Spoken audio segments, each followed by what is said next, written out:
दोस्तों, credit card से पहले खरीदारी होती है और बाद में भुगतान, लेकिन यही सुविधा कब कर्ज बन जाती है पता ही नहीं चलता है। आज क्रेडिट कार्ड से खरीदारी करना बेहद आसान है दोस्तों। एक स्वैप या टैप किया और सामान आपके हाथ में। लेकिन असली सवाल यह है कि क्या आप हर महीने उस खर्च को समय पर चुका भी पा रहे हैं या नहीं। क्योंकि क्रेडिट कार्ड सुविधा ज़रूर है, लेकिन अगर इसका इस्तेमाल बिना सोचे समझे किया जाए तो यही सुविधा धीरे धीरे कर्ज का जाल बन जाती है। आइए एक आसान उदाहरण से समझते हैं कि लोग क्रेडिट कार्ड के कर्ज में आखिर कैसे फंसते हैं। मान लीजिए आपकी महीने की कमाई 30,000 रुपये है। आपके पास एक क्रेडिट कार्ड है जिसकी लिमिट है 1,00,000 रुपये। अब आपने सोचा मेरे पास 1,00,000 की लिमिट है तो ज़रूरत पड़ने पर मैं 1,00,000 तक खर्च कर सकता हूँ। यही पहली गलती हो जाती है दोस्तों। क्रेडिट कार्ड की लिमिट आपका पैसा नहीं है, यह बैंक की तरफ से दी गई उधार लेने की सीमा है।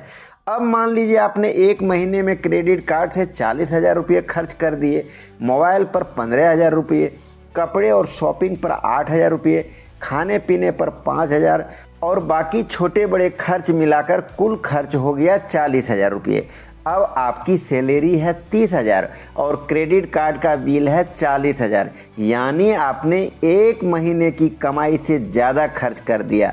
अब क्रेडिट कार्ड का स्टेटमेंट आता है, उसमें लिखा रहता है टोटल अमाउंट ड्यू 40,000 रुपये और साथ में लिखा है मिनिमम अमाउंट ड्यू, मान लीजिए 2,000 रुपये।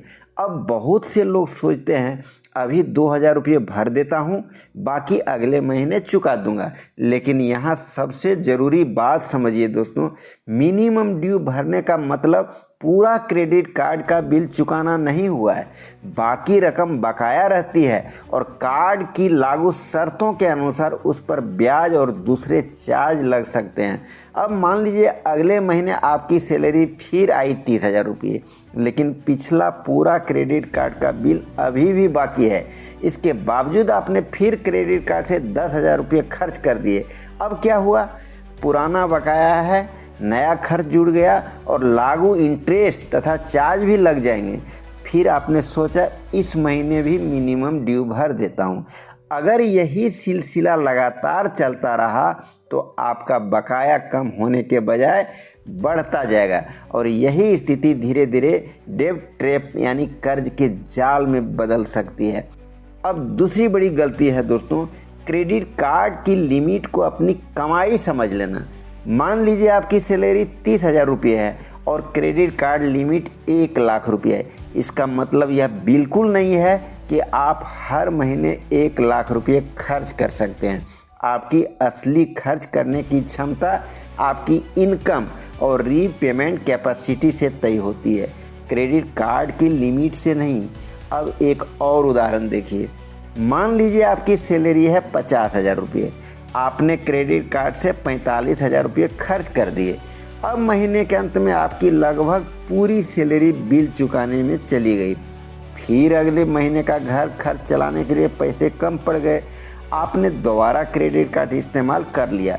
अब पुराना बिल भी और नया खर्च भी, यानी एक बिल चुकाने के बाद भी आपका कर्ज खत्म नहीं हुआ। यही वह चक्र है जिससे बाहर निकलना मुश्किल हो जाता है। अब तीसरी बड़ी गलती, एक क्रेडिट कार्ड का बिल चुकाने के लिए दूसरा कर्ज लेना। मान लीजिए पहले क्रेडिट कार्ड का बिल 50,000 रुपया, आपके पास पैसे नहीं है, आपने दूसरे क्रेडिट कार्ड से खर्च करके या किसी दूसरे कर्ज के जरिए पहले कार्ड का भुगतान कर दिया। आपको लगा कि समस्या खत्म हो गई, लेकिन वास्तव में समस्या खत्म नहीं हुई, बस कर्ज एक जगह से दूसरे जगह चला गया। अब दूसरे कार्ड का बिल भी आ गया। अगर खर्च करने की आदत नहीं बदली तो कुछ समय बाद दो जगह पेमेंट करने की समस्या खड़ी हो सकती है। अब चौथी गलती दोस्तों, क्रेडिट कार्ड से एटीएम से कैश निकालना। कई लोग सोचते हैं कि कार्ड की लिमिट में पैसे हैं तो एटीएम से कैश निकाल लेते हैं, लेकिन क्रेडिट कार्ड कैश विड्रॉल सामान्य खरीदारी जैसा नहीं होता है। इसमें अलग से फी और इंटरेस्ट की शर्तें लगी रहती है, इसलिए बिना चार्ज और टर्म समझे क्रेडिट कार्ड से कैश निकालना बहुत महंगा पड़ सकता है। पांचवी गलती दोस्तों, क्रेडिट कार्ड की ड्यू डेट को नज़रअंदाज करना। क्रेडिट कार्ड इस्तेमाल करने के बाद आपने स्टेटमेंट और पेमेंट ड्यू डेट पर ध्यान देना बहुत ज़रूरी है, क्योंकि समय पर भुगतान न करने पर लागू नियमों के अनुसार लेट पेमेंट चार्ज और इंटरेस्ट जैसी लागत लग सकती है। इसलिए अगर संभव हो तो हर महीने टोटल अमाउंट ड्यू का पूरा भुगतान समय पर करना सबसे अच्छी आदत है। इससे बकाया लगातार आगे बढ़ाने से बचने में मदद मिलती है और कार्ड की शर्तों के अनुसार इंटरेस्ट फ्री पीरियड का लाभ बनाए रखने में मदद मिल सकती है। लेकिन अगर किसी महीने पूरा भुगतान करना मुश्किल हो गया तो उसी समय नए खर्च पर ब्रेक लगाना समझदारी है। पुराना बकाया चुकाए बिना लगातार नया खर्च करते रहना स्थिति को और ख़राब कर सकते हैं। अब एक बहुत ज़रूरी बात दोस्तों, कैशबैक, रिवार्ड पॉइंट्स और डिस्काउंट के लालच में ज़रूरत से ज़्यादा खर्च मत कीजिए।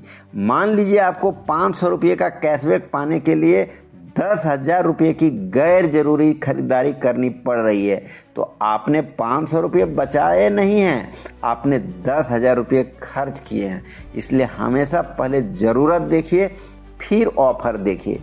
अब क्रेडिट कार्ड इस्तेमाल करने का एक आसान नियम मैं बता रहा हूँ। क्रेडिट कार्ड की लिमिट देखकर खर्च मत कीजिए, अपनी इनकम देखकर खर्च कीजिए। अगर आपकी कमाई 30,000 रुपये है तो ज़रूरी नहीं कि आप 1 लाख की क्रेडिट लिमिट का इस्तेमाल करें। आपको उतना ही खर्च करना चाहिए जिसे आप समय पर चुका सकें। तो दोस्तों, क्रेडिट कार्ड अपने आप में बुरा नहीं है। सही तरीके से इस्तेमाल किया जाए तो यह एक सुविधाजनक पेमेंट टूल है। लेकिन जब आप इसे अपनी अतिरिक्त इनकम समझने लगते हैं, मिनिमम ड्यू को पूरा पेमेंट समझने लगते हैं और पुराने बकाए के ऊपर लगातार नया खर्च जोड़ते जाते हैं, तब यही क्रेडिट कार्ड कर्ज का कारण बन जाता है। बस 3 बातें हमेशा याद रखिए दोस्तों। पहली बात, क्रेडिट लिमिट आपका पैसा नहीं है। दूसरी, मिनिमम ड्यू को पूरा बिल मत समझिए। तीसरी, जितना समय पर चुका सकें उससे ज़्यादा खर्च करने से बचिए, क्योंकि क्रेडिट कार्ड का असली फ़ायदा तभी है जब आप क्रेडिट कार्ड को कंट्रोल करें, क्रेडिट कार्ड आपको कंट्रोल ना करे। Credit card, CIBIL score, loan और पर्सनल फाइनेंस से जुड़ी ऐसे ही आसान और काम की जानकारी के लिए HL Asset को जरूर फॉलो करें। दोस्तों, यह वीडियो केवल सामान्य वित्तीय जानकारी और जागरूकता के उद्देश्य से है। क्रेडिट कार्ड इस्तेमाल करने से पहले अपने बैंक की ब्याज दर, फी और सभी नियम व शर्तें जरूर जांच लें। धन्यवाद दोस्तों।